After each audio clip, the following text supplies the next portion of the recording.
mu masoze mbabwira kino kintu. Nimba uri gukora neza, umutima ni umuhamya. Nimba uri gukora nabi, hindukira ubaza umutima ngo se ibyo ndimo ni ukuri? Mureke kuducika ngiye utuntu two gupfundikanya, utu tuntu twose murimo kutwabana babandi bazabatondesha gashano ngo tera intambwe tugende. Itungutu twose mudutakaragase tuzosigara. Umuntu azowe kwipresent imbere y'Imana kakurya kudafite umuvugizi. Umugabo azaba umunyamahanga ku mwana wiwe, umugore azaba umunyamahanga kuwo mutigeze musangira ishuka, umwana azaba umunyamahanga ku muntu wese n'umubyeyi. Ibaze aho ntovugira abana banje bizacurike. Nukuri kw'Imana nimba ari ikintu umuntu akunda ni urubyaro rwiwe.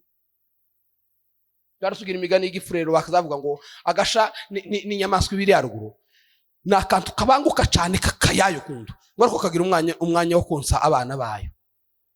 Ishize ihagarara umwana konka. Imbogo ya yindi muzamubona iziraha igira umwanya wo konsa inyana yayo.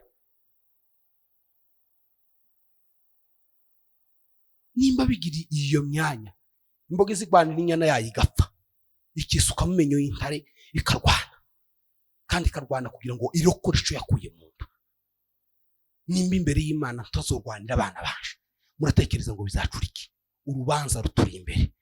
Cyo gituma tugomba guhindukira. Mureke utungutu dufanatizme twa hano Kampala, abantu bafite utundi umutima icyo kuguhamiriza nukuri. Nimba uri gukora atari byo, hindukira va muri ibyo ngibyo. Kiza ubugingo bwawe, kiza amagara yawe, igihe kiracahari.